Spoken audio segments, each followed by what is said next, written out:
Você já deve ter visto vídeos, robôs de 4 patas, alguns com rifles nas costas, outros puxando equipamentos por trincheiras lamacentas. Soldados a poucos metros, olhos nos controles, pilotando como avatares de videogame.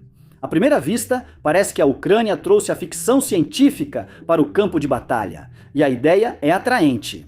Por que arriscar soldados se robôs podem transportar munição, explorar trincheiras e detectar explosivos? Onde um humano teria que se proteger sob fogo, um robô não sente medo nem fadiga e pode continuar se movendo enquanto permanecer intacto e conectado.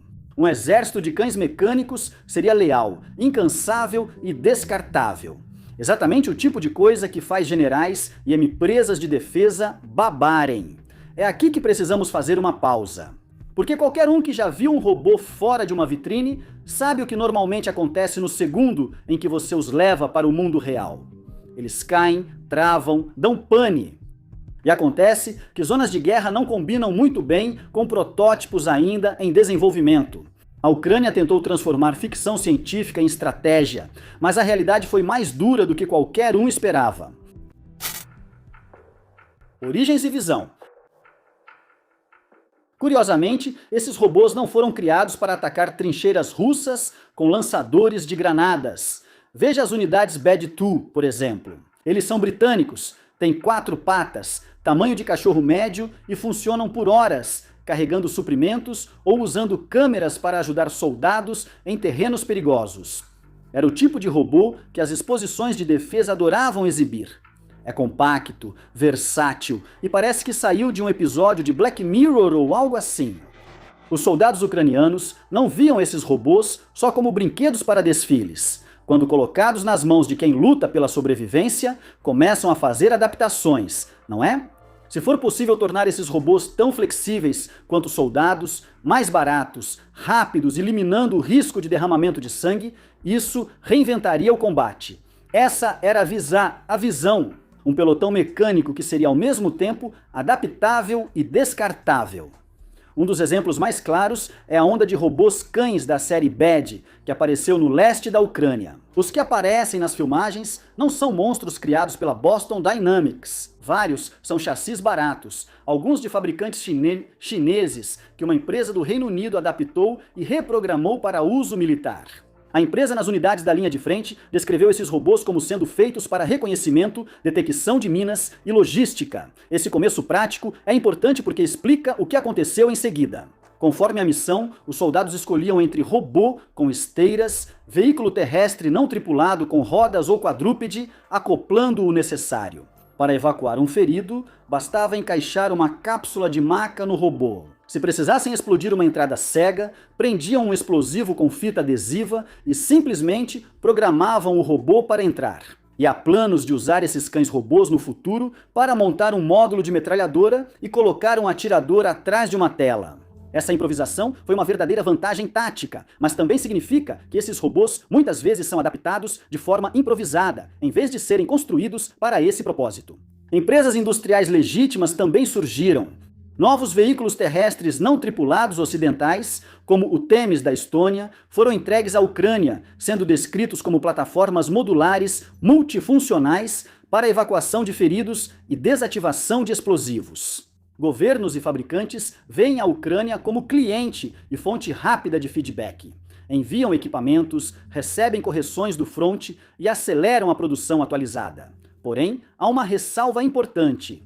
Os cães-robôs da Ucrânia são apenas soluções de primeira geração e ainda não estão finalizados. As máquinas, adaptadas de projetos comerciais para a guerra, estão sendo testadas pelos soldados no campo de batalha. Isso as torna vantajosas, mas também frágeis. Modularidade e adaptação rápida trazem soluções imediatas, mas não garantem durabilidade, segurança das comunicações ou superam desafios físicos como lama e inclinações. E esse é um dos motivos pelos quais o projeto ainda não decolou.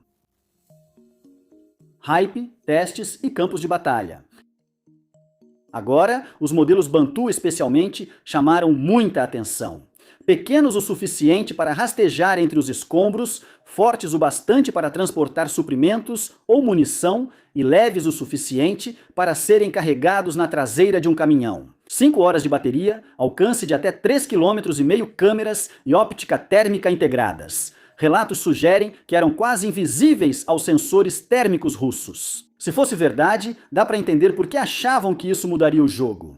Imagine infiltrar um robô nas linhas inimigas enquanto seus soldados permanecem abrigados. E claro, a máquina de hype não parou por aí. Publicações de defesa especularam sobre armá-los com rifles ou lançadores de granadas. Discutiu-se transformá-los em kamikazes, robôs com explosivos enviados como homens-bomba de 4 patas. Eles eram as armas descartáveis perfeitas e tão substituíveis quanto cartuchos. Era grotesco, mas também estranhamente lógico. Se já enviam drones para bunkers, por que não usar um robô terrestre para concluir o trabalho? E ampliando a visão, não era só sobre uma máquina. A Ucrânia testava vários veículos terrestres não tripulados, alguns para logística, outros para reconhecimento e alguns como plataformas de combate. O Bed Badu acabou sendo o que chamou a atenção da mídia, porque, sejamos honestos, ele parece muito legal. Ele parece o futuro. E não vamos esquecer da psicologia por trás de uma imagem como essa. Um cachorro robô com um rifle preso nas costas praticamente se vende sozinho. Isso reflete o desejo humano de que a tecnologia encurte o caminho da guerra, evitando sua complexidade e violência. Isso traz a esperança de que com a máquina certa, a guerra será mais fácil, eficiente e talvez mais limpa. Mas quem já viu esse padrão sabe como geralmente acaba, não é? Lembra do início dos drones? Eles foram promovidos como imparáveis, precisos e revolucionários. Embora tenham mudado a guerra, os drones se mostraram mais frágeis e vulneráveis a hackers do que se admitia inicialmente. O mesmo ocorreu com os primeiros tanques na Primeira Guerra Mundial. Quebravam, superaqueciam e atolavam na lama. A tecnologia não era inútil, mas esperar que ela fosse sempre mágica levou à decepção. Os cães robôs da Ucrânia caíram exatamente nesse mesmo ciclo. A princípio, foram vistos como salvadores futuristas, levados por soldados em áreas de treinamento. Câmeras registraram eles entre os escombros e jornalistas relataram como se a guerra tivesse mudado de fase. Parecia uma solução inteligente para a falta de pessoal da Ucrânia. Robôs não se cansam, não sangram e não precisam de aposentadoria. É o tipo de lógica que os ministérios da defesa realmente gostam. E para ser justo, houve momentos em que o entusiasmo parecia justificado. Um robô, levando suprimentos à noite pela terra de ninguém, evitava que soldados se arriscassem. Um deles até conseguiu fazer uma evacuação, arrastando um soldado ferido para um local seguro quando os humanos não conseguiam alcançá-lo. Por esses breves momentos, você quase podia acreditar que aquilo era o começo de algo realmente permanente. Mas mesmo nesse estágio, já apareciam rachaduras. A estabilidade do robô era boa em terreno plano, mas quem já viu vídeos dessas máquinas na lama sabe como ficam desajeitadas. Depois surgiam as questões práticas. Quantas dessas unidades a Ucrânia poderia realmente colocar em campo? Quanto treinamento os operadores precisavam? Quanto custava realmente cada robô em comparação, por exemplo, com uma frota de drones FPV baratos? A realidade do campo de batalha e por que isso não funciona. O problema dos protótipos é que, eventualmente, precisam enfrentar a realidade. Para os cães robôs de ataque da Ucrânia, essa realidade não era um campo de testes, nem uma exposição em Kiev. Era lama, artilharia, drones zumbindo lá em cima e guerra eletrônica russa saturando as frequências. Logo, todos os limites ficaram claros. O primeiro problema era o terreno. Vídeos dos robôs em concreto ou terra compactada mostravam só parte da realidade. O leste da Ucrânia não é um piso plano de showroom. É terra agrícola, trincheiras, vilarejos cobertos de destroços e lama tão espessa que engole as botas. Para uma máquina com pernas pequenas e articulações expostas, esse tipo de terreno é um pesadelo. Soldados relatam robôs atolando com dificuldades em terrenos irregulares ou tombando ao carregar peso. Um oficial ucraniano ironizou que os robôs temiam poças, indicando que não foram feitos para as condições caóticas da linha de frente. Depois surgiu o problema da energia. 5 horas de bateria podem parecer impressionantes para máquinas que você pode recarregar facilmente, mas para robôs que ficariam no campo de batalha por um tempo imprevisível, esse número simplesmente não funciona. O clima frio drenava as baterias e cargas pesadas reduziam sua autonomia. Diferente dos drones, podem ser lançados, pilotados e recuperados em menos de 1 hora, esses robôs terrestres exigiam muita energia para avançar. Porém, o maior desafio foi a guerra eletrônica. A Rússia fez da interferência uma arte nesta guerra, bloqueando o GPS, confundindo sinais de drones e cortando links de comunicação. Esses robôs, como outros sistemas não tripulados, dependem de sinais estáveis. Se perdem contato com os operadores, travam. Alguns relatos até sugeriam que a interferência russa não só os desativava, mas ocasionalmente confundia seus sistemas de controle. Um robô que pode ser inutilizado ou cegado com o apertar de um botão é um problema, não uma vantagem. Por outro lado, drones FPV custam talvez algumas centenas de dólares para serem construídos. São rápidos, ágeis e atingem alvos com precisão. Já esses robôs terrestres custam milhares de dólares. São mais lentos que um soldado correndo e vulneráveis às mesmas interferências. Se você é um comandante ucraniano com poucos recursos, a escolha é simples. Por que gastar recursos preciosos com robôs que rastejam se você pode comprar 10 drones que voam? O fator humano também pesa. Treinar operadores para usar essas máquinas não era simples. Diferente dos drones, cujo uso podia ser aprendido relativamente rápido, os robôs exigem um conhecimento mais especializado. É preciso entender navegação terrestre, equilíbrio de carga e resolver problemas, mas o retorno muitas vezes não compensava o esforço. Os soldados às vezes se apegavam aos seus cães, insistindo em consertar em alguns casos, em vez de substituir. Isso faria com que soldados hesitassem em fazer os sacrifícios necessários, ou aguardassem um conserto que poderia sair mais caro que uma unidade nova. A diferença entre expectativa e realidade não torna os robôs inúteis. Se já ajudam a evacuar feridos e transportar suprimentos, isso é um ótimo começo. No entanto, isso acaba sendo decepcionante, porque toda a expectativa criada contava uma história completamente diferente. E neste momento, para o uso atual, esses robôs são simplesmente frágeis e caros demais para valer a pena. O fato de não atenderem às expectativas revelou mais uma vez uma das verdades brutais da guerra. Ela não poupa a tecnologia mal desenvolvida. Você não pode aprimorar, iterar e refinar como faria em um experimento de laboratório. Quando uma máquina falha na primeira vez, soldados perdem confiança, comandantes deixam de solicitá-la e recursos vão para o que funciona. Lições do fracasso e o futuro da guerra robótica. A guerra sempre foi um campo de provas brutal. Os primeiros submarinos eram armadilhas letais e cheias de vazamentos. Primeiros aviões de combate eram basicamente pipas de madeira com pistolas presas. Já os tanques iniciais, como dito, atolavam na lama quase tanto quanto avançavam. Hoje, submarinos, aeronaves e tanques formam os exércitos modernos, tornando-se indispensáveis após décadas de fracassos, redesenhos e adaptações. O mesmo ocorre com os robôs.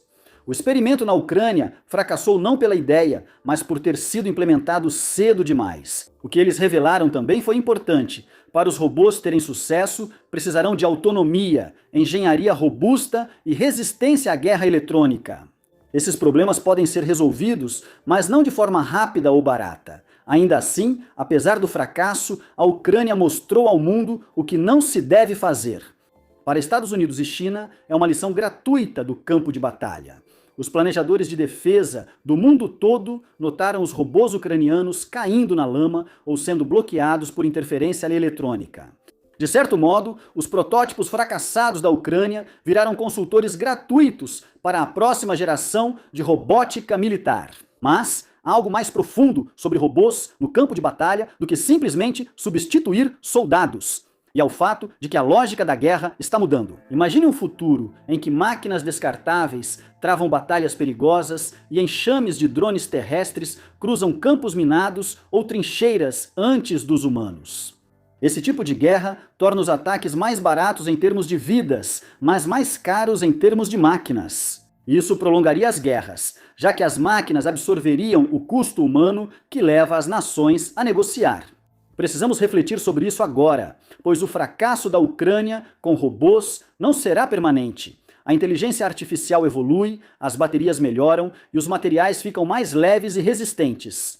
As mesmas coisas que tornaram os drones tão letais na última década, eventualmente também tornarão os robôs terrestres viáveis. E isso levanta algumas questões bastante desconfortáveis. Se os robôs assumirem um papel mais ativo na linha de frente, isso torna a guerra mais fácil de ser travada? Isso reduz o limiar para o conflito porque os líderes podem arriscar máquinas em vez de pessoas? Ou isso torna a guerra ainda mais assustadora, com sistemas autônomos se enfrentando sem controle humano? A Ucrânia, sem querer, nos forçou a ter essa conversa. E talvez esse seja o legado dos cães robôs da Ucrânia. Eles não venceram batalhas ou mudaram a guerra, mas mostraram quanto ainda precisamos avançar e quão rápido podemos evoluir ao aprender as lições. Pois é, os cães robôs da Ucrânia falharam em combate real. Mas se a história serve de guia, os protótipos desajeitados de hoje costumam ser os avanços assustadores de amanhã. Implicações éticas e estratégicas. Se robôs forem aperfeiçoados para a linha de frente da guerra, surge uma questão: quem será responsável pelas mortes causadas por eles? O ponto central é o controle humano significativo, que parece simples. Humanos devem manter a responsabilidade por decisões de vida ou morte. Mas, na verdade, definir o que significa significativo é realmente algo incrivelmente complicado. Grupos de direitos humanos, o Comitê Internacional da Cruz Vermelha e ativistas do desarmamento afirmaram que humanos devem estar no centro do uso da força. Eles propuseram diferentes definições operacionais. Humano no comando. Uma pessoa dispara a arma. Supervisão humana. Alguém monitora e pode intervir, ou há controle supervisório significativo ao longo de todo o ciclo de vida da arma. Essa dificuldade explica a existência de grupos como a Campanha para Parar Robôs Assassinos. Nome excelente! Eles defendem banir sistemas sem controle humano significativo e regular ou proibir sistemas que usam sensores para mirar humanos de forma autônoma. Levaram seu caso à ONU e capitais nacionais, argumentando que decisões feitas por linhas de código violam a dignidade humana e o direito internacional. Sem muita surpresa, os governos não concordam entre si. Em 2025, a ONU realizou uma consulta com diferentes países e o secretário-geral Antônio Guterres pediu aos estados que estabelecessem regras claras sobre a regulamentação de armas autônomas até 2026. Grandes potências como Estados Unidos, Rússia, China e Índia preferem diretrizes nacionais e leis internacionais atuais a uma proibição global. Essa divisão é o principal problema político aqui. A sociedade civil defende a proibição. Muitos países buscam um marco internacional e algumas grandes forças armadas preferem uma regulamentação nacional flexível. O uso de armas autônomas ou semi-autônomas traz 3 questões jurídicas e éticas: responsabilidade, discriminação e proporcionalidade. Se um robô terrestre autônomo mata civis após identificar erroneamente um alvo, quem é o responsável nesse caso? É o programador? É o comandante? É o fabricante, o operador ou é a própria máquina? A Human Rights Watch e outras ONGs dizem que os marcos legais atuais não deixam claro o responsável, o que pode gerar ausência de consequências ou culpa injusta. Máquinas também erram na classificação. Diferenciar civil de combatente não é simples, pois depende de contexto, intenção e nuances humanas. E as máquinas ainda não chegaram ao ponto de tomar essas decisões de forma confiável, porque, bem, elas não têm imaginação moral. Outra preocupação prática é o risco de essa tecnologia ser obtida por grupos não autorizados e não regulamentados. Robôs terrestres armados, feitos com peças comerciais, podem ser copiados, modificados ou comprados no mercado negro. A natureza de uso duplo da tecnologia, como robótica civil e armas, faz com que controles fracos permitam a disseminação de capacidades perigosas além da supervisão estatal. Então, quais são as opções de políticas em discussão aqui? Bem, atualmente existem 2. Uma proibição de armas totalmente autônomas, sem controle humano significativo. Governança nacional liderada pelo Estado depende de revisões legais domésticas, como revisões de armas no estilo do artigo 36, doutrina e regras de aquisição, em vez de tratado internacional. Cada abordagem tem prós e contras. Proibições são claras, mas politicamente difíceis, e regras nacionais podem ter brechas e padrões variados. Mas se esperamos ver o surgimento dessas máquinas militares robóticas no futuro, também precisamos tomar precauções. Se não agirmos, logo questionaremos: quem morre por erro de máquina? Quem responde quando se confunde julgamento humano e ação automatizada? Essas perguntas são bastante urgentes e os próximos anos vão nos mostrar o quanto o mundo as leva a sério. Obrigado por assistir.